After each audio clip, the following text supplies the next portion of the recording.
Bonjour. Alors vous sortez de scène, du podium d'Europe 1 à Lyon, comment ça s'est passé?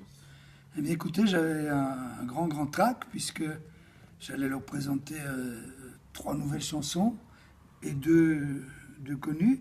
Donc, il y a toujours l'anxiété de savoir comment ils vont réagir. Et apparemment, dès la deuxième qui était Ho'oponopono, ils ont chanté avec moi.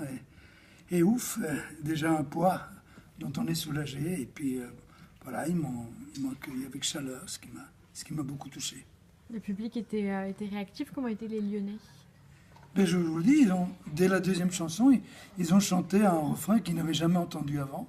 Donc, ils ont une bonne oreille. En plus, ils ont de belles voix parce que le chœur sonnait bien. Si j'avais su, je leur aurais demandé d'enregistrer le disque avec moi. Alors on nous a aussi posé des questions sur Twitter. En tant que personne qui vient d'un marché du disque différent de celui du marché actuel, que pensez-vous de Spotify et YouTube, Deezer, etc. Ben, écoutez, j'y vais aussi. Hein, j'y vais aussi. Ce que j'apprécie surtout, c'est qu'on peut aller retrouver toutes les chansons, les chansons que j'ai mis des années à rechercher, le 78 tours, le 45 tours, que je n'avais plus trouvé. Et grâce justement à Spotify et à YouTube et tout ça, je les ai. Et puis, je pense que gentiment, pas à pas, on s'habitue à cette façon de se procurer des chansons et à le faire honnêtement, donc en téléchargeant officiellement, ce qui a mis un certain temps à arriver. Et puis voilà, il faut vivre avec son temps. Alors les gens aiment beaucoup votre chemise violette. Oui, d'accord. Merci. Alors, quelle est votre méthode pour composer de si belles chansons? C'est une question de Petit Frédéric. Merci déjà pour l'adjectif qualificatif. Ma méthode, je pense que j'essaye de rester dans l'authenticité, la sincérité. J'essaye de ne pas appliquer des recettes. Le jour où je me rendrai compte que peut-être j'aurais appliqué une recette, j'en serais le premier malheureux. Donc il faut d'abord que je m'émeuve moi-même et que je me surprenne de temps en temps. Je suis devenu assez sélectif quand je commence à me rendre compte qu'une chanson que je suis en train d'écrire existe déjà ou que j'ai déjà traité son thème dans une autre chanson. Donc voilà, je reste curieux de ce qui se passe autour de moi et ce qui entretient sans doute la petite flamme. Et justement, qu'est-ce qui vous inspire aujourd'hui? Les musiques qui vous inspirent? Mais ce qui m'inspire, dernièrement, il y a eu des choses assez tristes auxquelles je n'ai pas pu ou je ne me suis pas permis de ne pas faire allusion.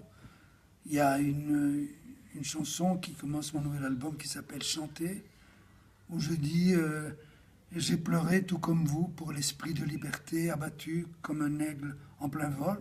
Je l'ai écrite début janvier 2015, après l'immense manifestation après Charlie Hebdo. Mais heureusement, il y a encore des choses positives qui m'inspirent. Il y a aussi, j'essaie d'avoir un peu d'humour sur moi-même. Il y a une chanson qui s'appelle Je mets des bémols, dans laquelle je me promets de lever un peu le pied, mais je sais que je ne le ferai pas, mais voilà, au moins j'y aurais pensé. Alors, est-ce que vous avez des nouveaux projets prévus pour cette année? Est-ce que en tournée en particulier, on a eu la question? Oui, là je suis encore en tournée. Je chante à Saint-Quentin après-demain, non, le 14. Puis je suis à l'Olympia le 8 et 9 avril. Ou peut-être le 9 et le 10. C'est 8 et 9 ou 9 et 10? 8 et 9, d'accord. Ensuite, en mai, je serai en Amérique du Sud, au Chili. Il est question que je retourne au Japon pour la 39e fois. Je n'y suis pas retourné depuis le tsunami, depuis 2011, fin 2011. Ce sera avec plaisir parce que je reçois encore beaucoup de messages et il y a même des Japonaises qui viennent me voir à Paris et même en province et ça me bouleverse de savoir qu'elles ont fait tout ce chemin pour venir voir un tour de chant. On nous a demandé tout à l'heure si vous alliez au Japon, si vous aviez... Mais voilà, Voilà. ce sera en fin d'année. Fin d'année. Donc vous faites aussi des tournées à travers le monde. Quel est votre plat préféré? C'est une question de Juju. Mon plat préféré? Oui. Eh bien, figurez-vous que quand c'est la saison, ma femme m'a fait redécouvrir les topinambours. Et j'adore ça. En purée. Et une question qu'on a eue aussi sur Twitter tout à l'heure.